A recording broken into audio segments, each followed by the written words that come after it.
Hi everyone! Good evening! This is Manay Gina and welcome back sa aking YouTube channel. So guys, for today's video, pag-usapan natin si Andrea Brillantes. Pero bago ang lahat, syempre shoutout muna natin ang ating mga mahal na OFW na nasa iba't ibang sulok ng mundo.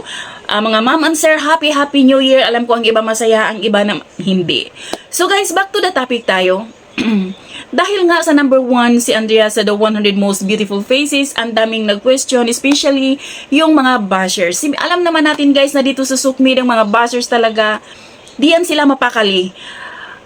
Parang gusto nila talaga mag-spread ng negativity, mag-spread ng hate, pero wag naman sana, no? Kasi 2025 na guys, mga bashers, maawa kayo.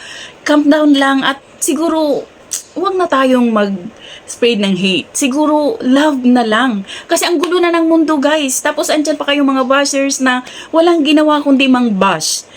Okay lang naman magkomento. Pero, wag naman yung, grabe naman yung pang-bash na ginagawa ninyo.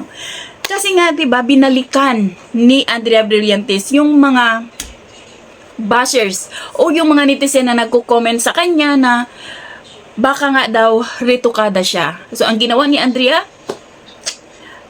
mayroon siyang compilation ng kanyang mga picture since maliit pa siya.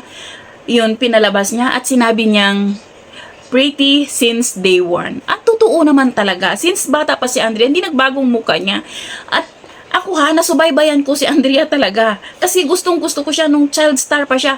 Ang amo ng mata, ang amo ng mukha, ang ganda ng mukha ni Andrea Brillantes. Kaya, siguro, nairita na si Andrea or alam naman natin si Andrea, hindi naman siya yung tipong talagang nagagalit siya. Pero, ayun nga, pinakita niya na talagang maganda siya since day one pa lang.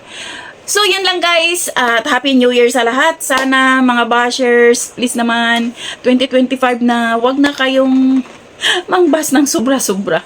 So, yan lang guys. Thank you for watching. Bye. God bless everyone. Bye-bye. Happy New Year once again.